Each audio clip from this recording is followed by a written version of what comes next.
Welcome to another episode of Championship Circle. Hope y'all been enjoying y'all week. I've been gone for a while. Haven't dropped a new episode in a while now. Couple of days. But I'm back. Hope y'all enjoying them fat tax checks. I see everywhere crowded now. Seem like people are eating crab legs for breakfast now. But enjoy it. But in sports, I just got to get this off my chest, man. This is how I'm going to start the show off, man. I got to get it off my chest. Tom Brady to the 49ers. Like, a 42-year-old quarterback is the talk of free agency. A 42-year-old quarterback. Like, nobody's talking about Phillip Rivers. Nobody even talking about Drew Brees' contract right now. Like, we don't even know. All he did is said he coming back. That's all he said. He said nothing else. No contract negotiation, no nothing. But Tom Brady is the focus point of the offseason. I don't understand, man. But to me, I never been a Tom Brady or a Patriots fan. Never. I can't stand them. You know what I'm saying? Like, cheaters never win, but somehow they broke that stereotype. They broke that stereotype because they kept winning.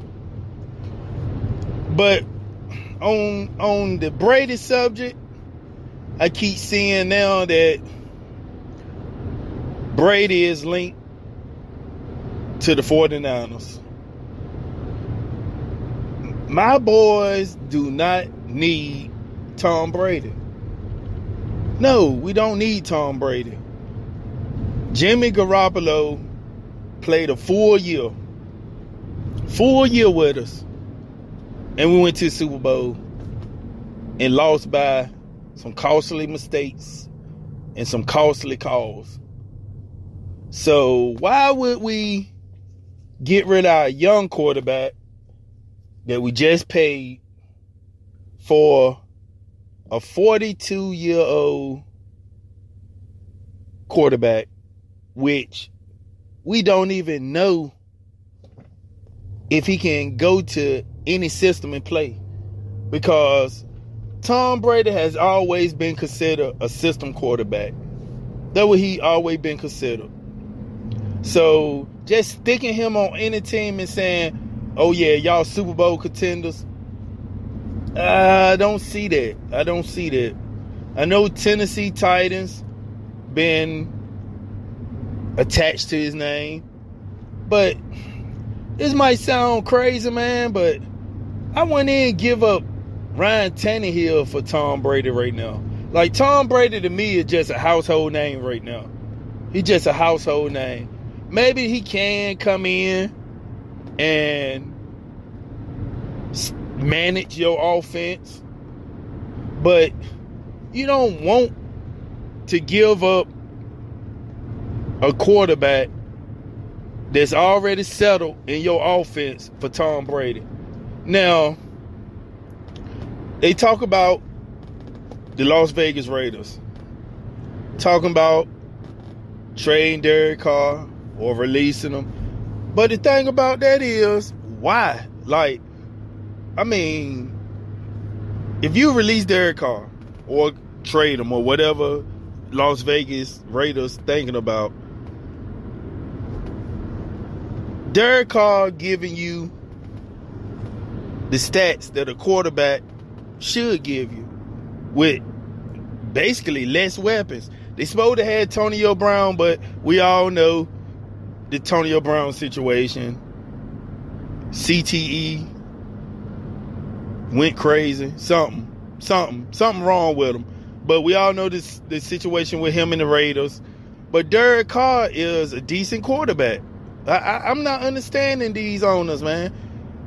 But if you put Tom Brady with the Raiders, Tom Brady window is as small as a Cheerio right now. Y'all know how small a Cheerio is. That's Tom Brady window. So put him on the Las Vegas Raiders. Do you make the Raiders a Super Bowl contender just by adding Tom Brady? I don't think so. So what team can you put Tom Brady on to get that window out of him? I mean, the Chargers, maybe. But now you're looking at as, okay, if Phillip Rivers couldn't take him to the Super Bowl, how can Tom Brady at 42 years old take him to the Super Bowl? But one team do stick out to me that I was thinking about, that it would be low risk, high reward, because I think their window, they could have a contender window for about 1 or 2 years with Tom Brady. And that's the Indianapolis Colts. I can see Tom Brady going there in that division and actually winning 10, 11 games. I can see that. But it's hard to put Tom Brady on any team. Yeah, it is. But Tom Brady to the 49ers just doesn't make sense. Then Deion Sanders got the nerve to say, we should trade Jimmy Garoppolo back to New England and sign Tom Brady. Deion Sanders said that. I don't agree with you, Deion. I don't. I just don't see it. The only way I see John Lynch and Kyle Shanahan entertaining this rumor of Tom Brady is they got to have faith in Nick Mullins.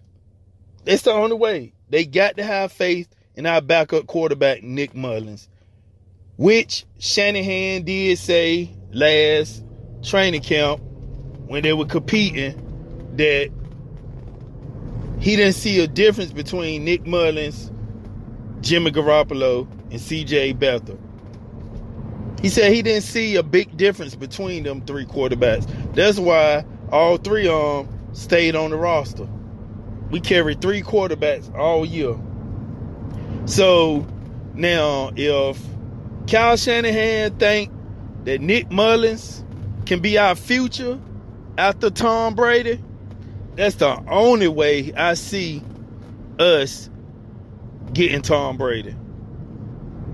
But let Jimmy live, man. Jimmy played 1 full season. We went to the Super Bowl, man. And people ready to get rid of him. I don't understand it, man. I don't understand it. But while we're talking about quarterbacks, let's talk about some of the off-season free agents and trade bait quarterbacks out there that I think might land up with another team. Like Teddy Bridgewater. He a hot name right now. I can see Teddy going to a couple of teams and making a difference. But the team that I would like to see Teddy go to is the San Diego Chargers. The Los Angeles Chargers. I think Teddy Bridgewater will bring a different dimension to that team. He mobile. He more mobile than Phillip Rivers.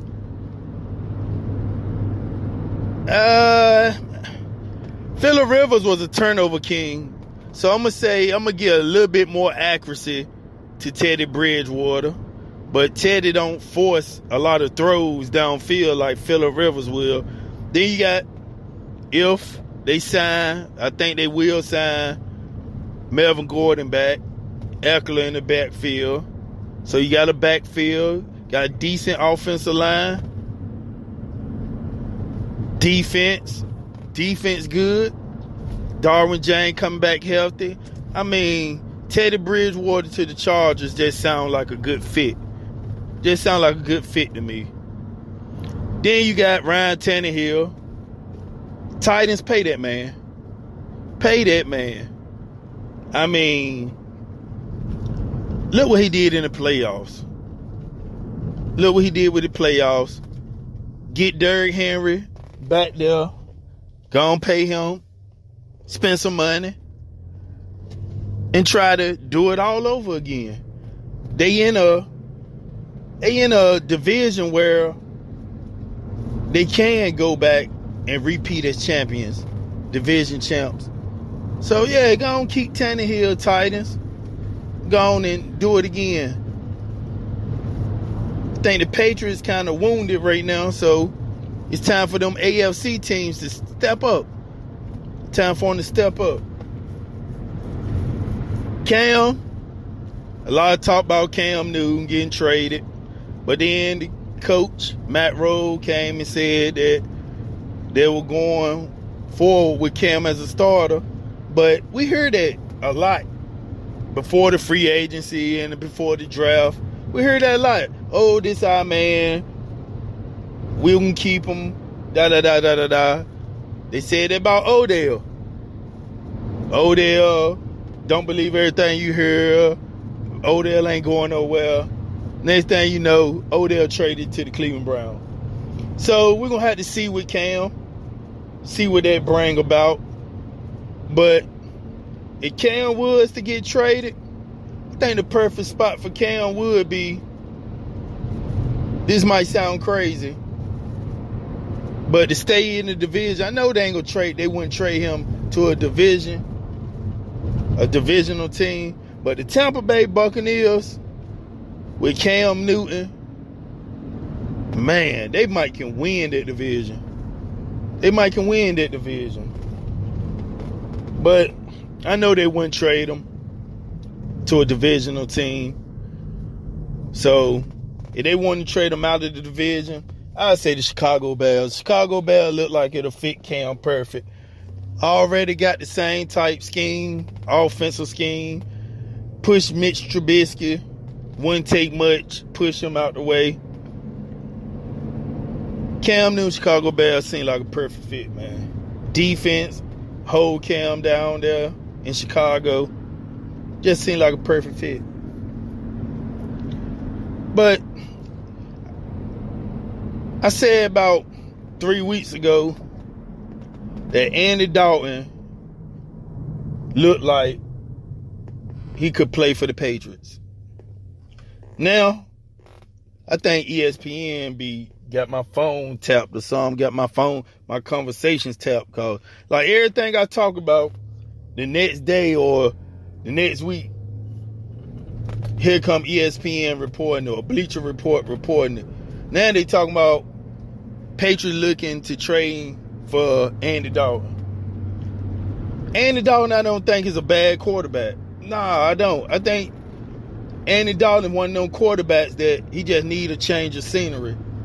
And you put Andy Dalton with Josh McDaniels and Bill Belichick, I think we're going to see a brand new Andy Dalton.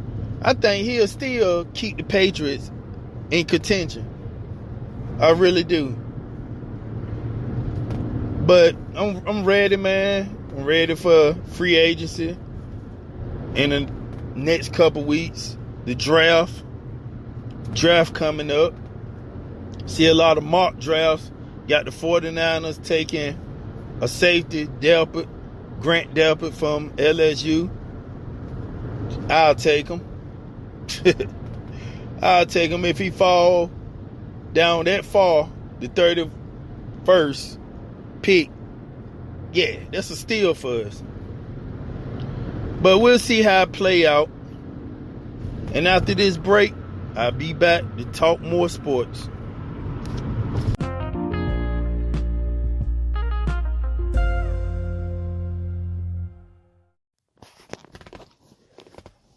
Well, it's March. So, basketball fans, y'all know what that means.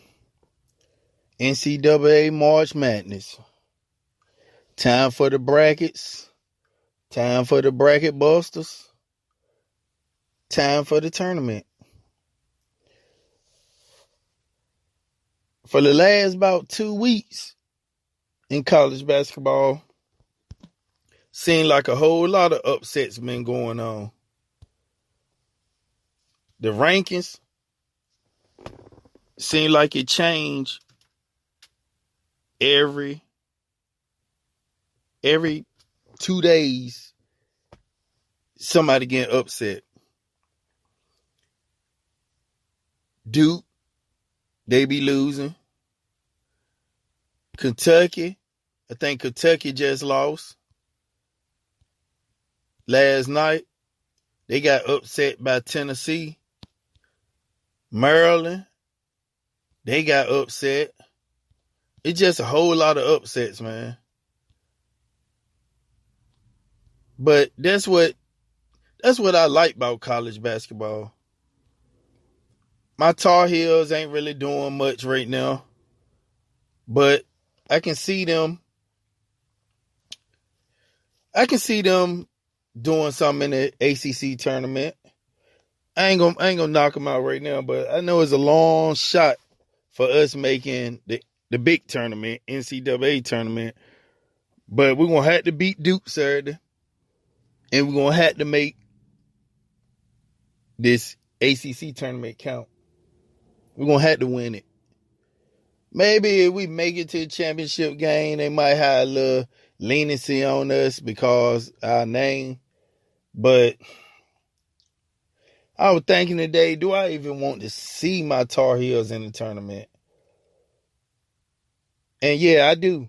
Because once you make it to the tournament, anything can happen.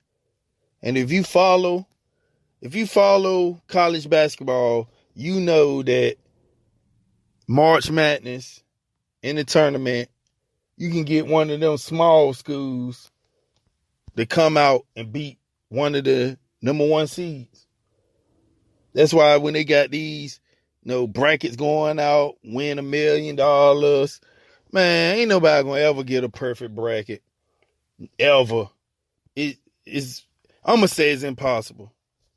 It's impossible to get a perfect bracket playing the March Madness.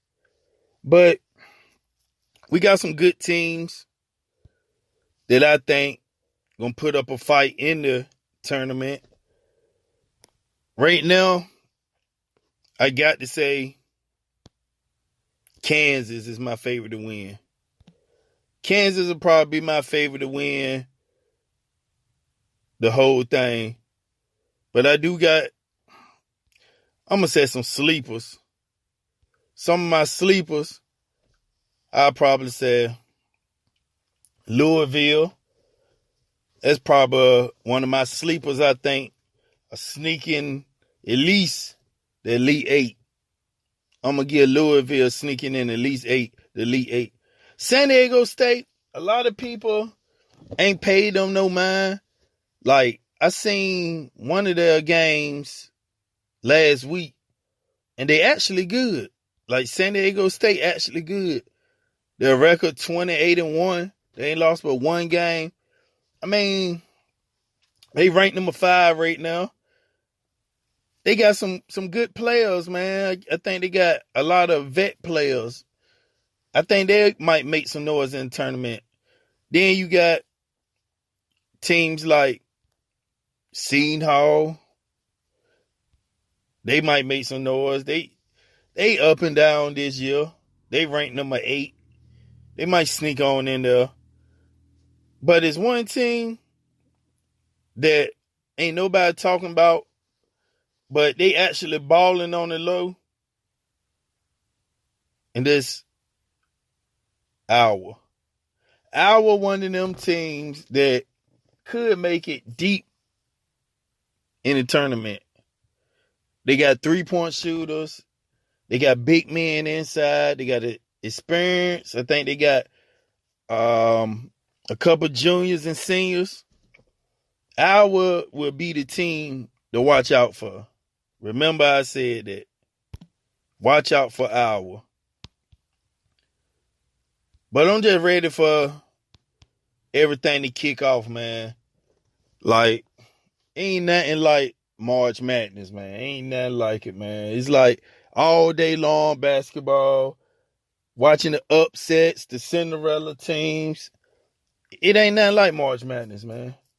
So, get ready for that. Think it starts March 15th, if I'm not mistaken. But yeah, get ready for that March Madness. But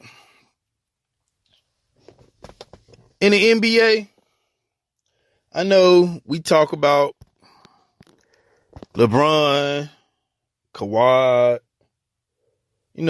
James Harden, Russell Westbrook, KD.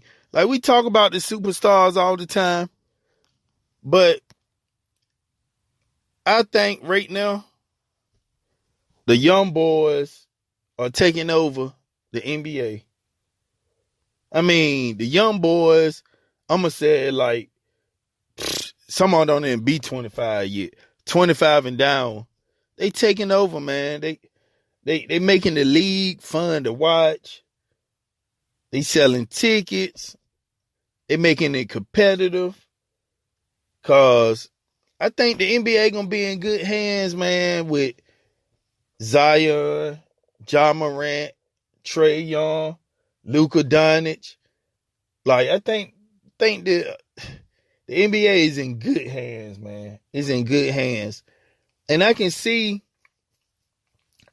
the old head superstars like LeBron and them, I can see them like starting to pass the torch over. Like, seeing LeBron when they played the Pelicans. After the game, LeBron went up there, whispering little advice to Zion. That's what he's supposed to do. Then at the press conference after the game, he told the media about the ones that saying that he too friendly on the court. He told them he don't care what they think about him, if he too friendly, if he buddy, but if he got advice that somebody's willing to listen, he's going to give it to him. I mean, that's what the old school players right now supposed to be doing with these young guys. Like, tutor them, man. Like teach them. Like, that's why Kobe was such a mentor to a lot of these players, man. These young players, because Kobe took the time to actually teach them game, just like the game was taught to him.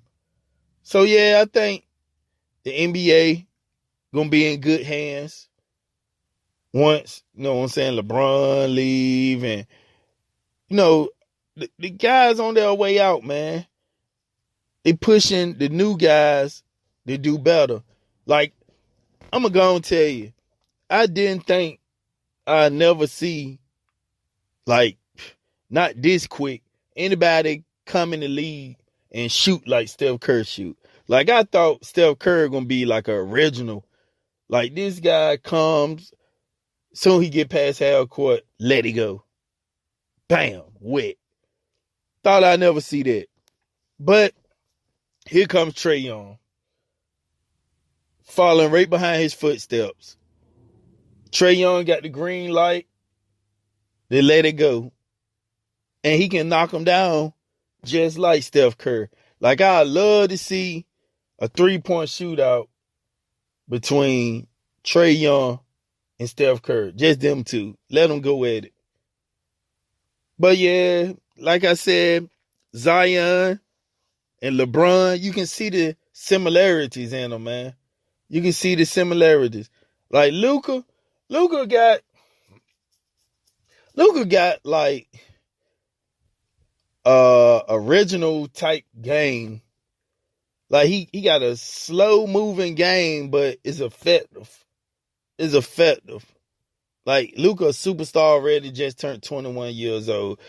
Luka been playing against 20, 21-year-olds since he was 15 years old. So it's like he came in the league already advanced. So Luka upside was already up when he got in the NBA. He's already up. Just like LeVar Ball. Y'all remember him, right? Lonzo Ball daddy. But he came back out the shadows. He was on Undisputed. And he still was LeVar Ball, cocky or whatever. But he wasn't putting the attention on him like he was the first time. It was all about his sons. He was bigging up his sons. But he just talked about like how LaMelo looking like he might be the number one pick. And he was just talking about how he told Skip about 3 years ago that LaMelo was going to be the best one out the balls. The younger brother was going to be the best one. And it's turning out it might be like that. Like LaMelo, he hit a growth spurt. Then they say he like 6'7" now, 6'8". The boy, offensive weapon. And it's like, he ready now. But he talked about when he started that JBA league and everybody kept bashing him for it and laughing at him, talking about wanting a real league. But he was just saying how he had LaMelo playing in that league when he was 14 years old, playing against 20, 21-year-olds. And he was balling with them. So that made his game elevate. And I do think LaMelo gonna be the best ball. You know what I'm saying? Lonzo done picked this game up. Like the Pelicans are a exciting team to watch. Like they I'm gonna say New Orleans Lakers. That's what they is right now, the New Orleans Lakers. Like, cause they got the Lakers' future. But I can see that the NBA gonna be in some good hands with this young generation. Ja Morant, Westbrook. That's his comparison, man. Ja Morant aggressive. He don't care who under that rim. He going in hard. Just like Westbrook. So I'm going to sit back and enjoy the NBA right now. See these young boys ball out. I think right now, they had the Lakers favorite to win it all. But I think the Clippers done undercut them now when they made them moves with Marquise Morris and Reggie Jackson. Think they done undercut them now and kind of jumped over them as favorites. But it's going to be a good one. It's going to be a good one. The West, I still see whoever coming out the West winning it all. Milwaukee, Miami right on their tail. But the Sixers done fell off. So the East is kind of, you ain't really got but like 3 teams right now. Called the Celtics my pick. I think the Celtics can beat the Bucks in a 7-game series. So I'm going with the Celtics and the Clippers. That's my finals right there. Tatum, that's another young boy. He up and coming. Like Kobe, mentored him. And you can see the Kobe mentality in Tatum when he playing this year. But, yeah, y'all just keep an eye out for these young boys in the NBA. Because it's generational, man. It's generational. They said never be another Jordan. Then come Kobe. Then they said it won't be another Larry Bird, won't be another Dominique Wilkins, but it's generational, man. But until next time, Championship Circle. You can find me on iTunes, Spotify, any music platform. They got podcasts. Championship Circle. I'm out.